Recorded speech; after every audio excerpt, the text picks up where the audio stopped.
Welcome back and thanks for joining me.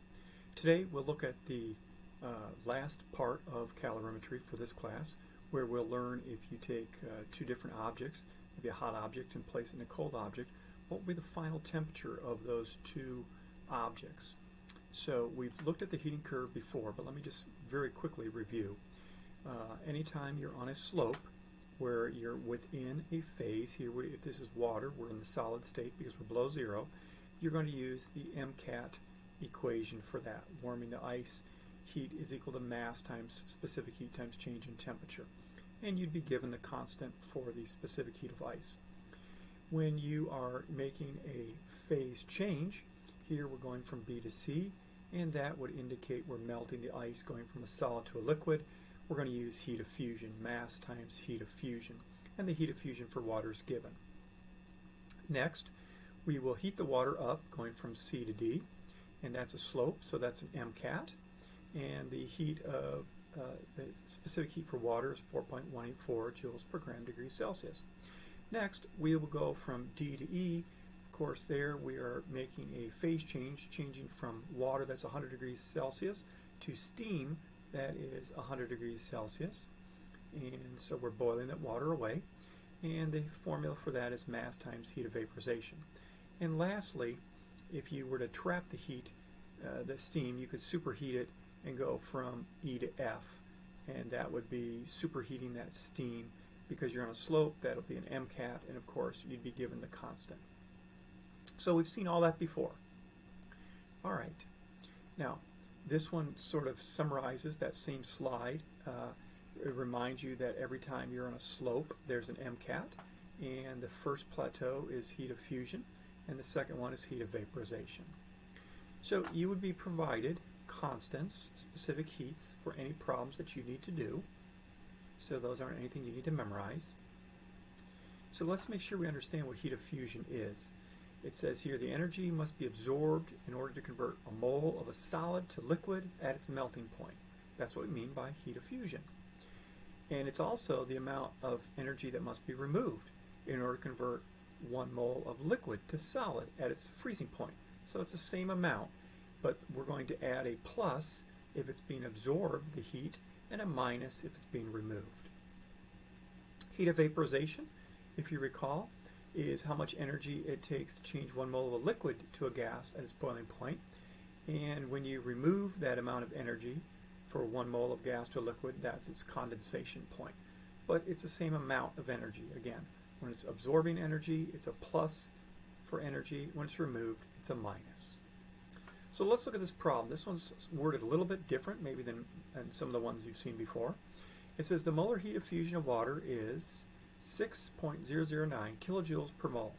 How much energy is needed to convert 60 grams of ice at 0 degrees Celsius to water? Well, in order to solve this, the first thing you'd have to do is convert grams of water into moles. Now we haven't done that, so I've taken the time to do that. Oxygen weighs 16 grams per mole, and each hydrogen weighs 1, so that's 2 plus 16, 18 grams per mole. So once we do that, we have moles of water, and then they simply said, well, according to this, it says right in the problem 1 mole will provide 6.009 kilojoules because it's 6.009 kilojoules per mole. So the grams cancels here, like that. Moles cancel of water here, like that. And you're left with kilojoules, 20 kilojoules. All right, that's a problem I found on the internet, but I just wanted to share it with you. I thought it was an okay little problem to look at. Let's look at what we're really doing here. We got mass times molar mass times heat of fusion, right? All right, we've defined endothermic and exothermic numerous times before. If heat is going into something, it is endothermic, reaction in which energy is absorbed as the reaction proceeds. And that would have a delta H of a positive value. For an exothermic reaction, it is one in which it releases energy, and delta H there would be negative. So let's look at this problem here. And now these are the type that you're going to have to do on calorimetry problem sheet 2. I've got a hot piece of silver metal. It weighs 30 grams, and it's at 100 degrees Celsius. And I'm going to drop that into water that's at 25 degrees Celsius, and I have a mass of 75 grams. Now, the key to all these problems is to recognize one is going to lose heat, that's the negative. The one that's warm or hotter is going to lose heat. The one that's colder, down here, is going to gain heat. So the negative sign means it loses heat. So whatever heat the silver loses, then the water gains. Okay? So we know that the silver metal, when it's a solid already, when you cool it off, it's not going to change phase. It's simply going to change temperature. So that's an MCAT, isn't it? MCP delta T for the silver. The water is a liquid, and in every problem that I give you, the water will stay at a liquid. There will not be a phase change. So in this case, the heat of the water is also an MCAT, MCP delta T. Now, I know, or I can look up the specific heat of silver. I was given the mass of the silver, 30 grams. I was given the initial temperature of the silver, 100 Celsius. And I know the specific heat of water, I know the mass of the water, I know the initial temperature of the water, and the two final temperatures are going to be the same. So now it's just a big algebra problem. Substitute the values in.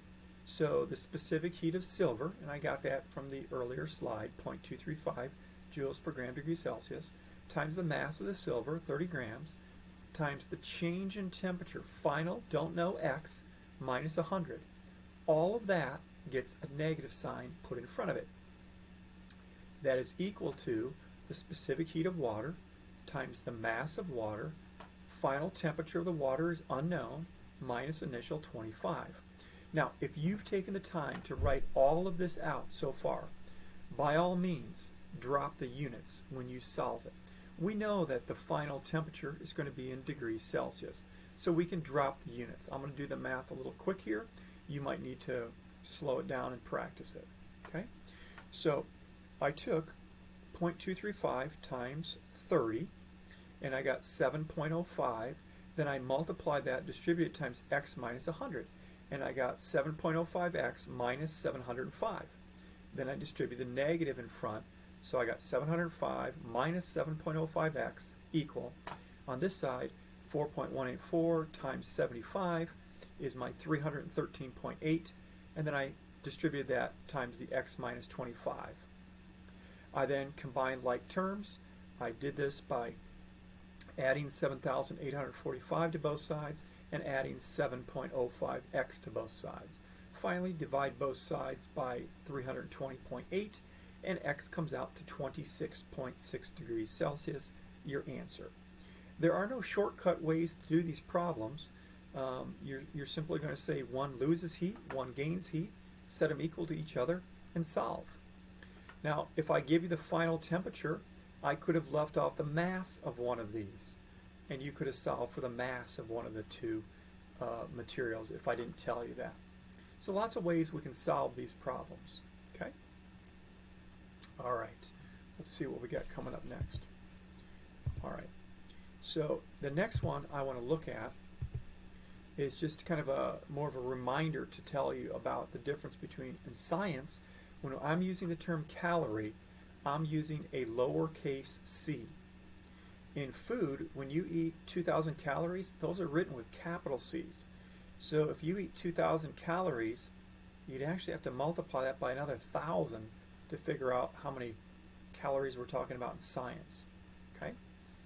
We also know that in the metric system, we don't deal with calories. We tend to stick with joules. But the English system, we deal with calories. And how do those relate? Well, here's the conversion. 1 calorie is 4.184 joules. A calorie in science, by definition, is the amount of heat, it's energy, needed to raise 1 gram of water 1 degree Celsius. We're not going to worry about BTUs, British thermal units. That's not anything I'm going to ask you about in this class. All right, well, let's kind of work on this idea a little bit more. If the specific heat of ice is 2.077 joules per gram degree Celsius, that literally means it takes 2.077 joules to raise 1 gram of ice 1 degree Celsius. if I want to know how many joules would it take to raise 10 grams of ice 1 degree Celsius, well, it should be 10 times more energy, or 10 times 22.077 joules per gram, or 20.77 joules. Likewise, if I want to know how much energy it would take to raise 10 grams of ice 10 degrees Celsius, well, it's 10 degrees Celsius increase times 10 grams times the specific heat, 2.077 joules per gram degree Celsius, 207.7 joules. You can see where we're getting our MCAT from here. We've got our mass, our change in temperature, and our specific heat. That's how we get energy for any specific heat value, CP solid, CP liquid, or CP gas.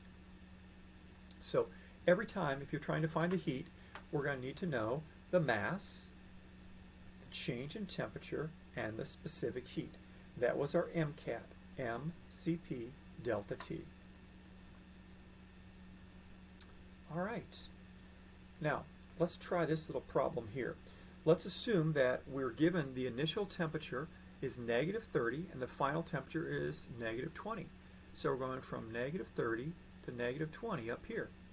And what we're looking at is we want to know how much energy it's going to take. So we're going to say the amount of heat is equal to the specific heat of the ice, the CP of the solid, times the mass times the change in temperature. So we look up the specific heat of ice. It's 2.077 joules per gram degree Celsius. The mass, if this is a 10 gram piece of ice, and it changes from a final negative 20 minus initial negative 30, that ends up being a positive here, doesn't it? So we got negative 20 plus 30 is positive 10.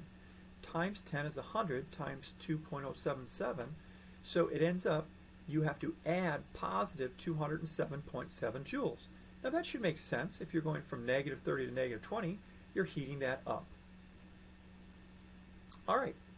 Now, what I'm going to show you now is sort of a get out of jail for free card. On the PowerPoint, on my website, I have worked out from Calorimetry problem sheet 2 several of these problems. Here's number 5 worked out, and it kind of goes through all the math of that, so you can see that. Then here's number 8. It also goes through that problem worked out for you. Here's number 9, also worked out for you, showing you how to do all that in case you get stumped. Here's number 10, another one worked out for you. This is a multi-step one in case you haven't looked at this one.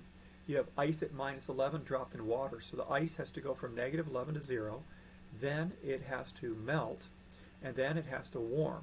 And it's going to end up, those three states going up, A, B, C, combined have to equal the warm water losing heat. So that's a little bit tricky.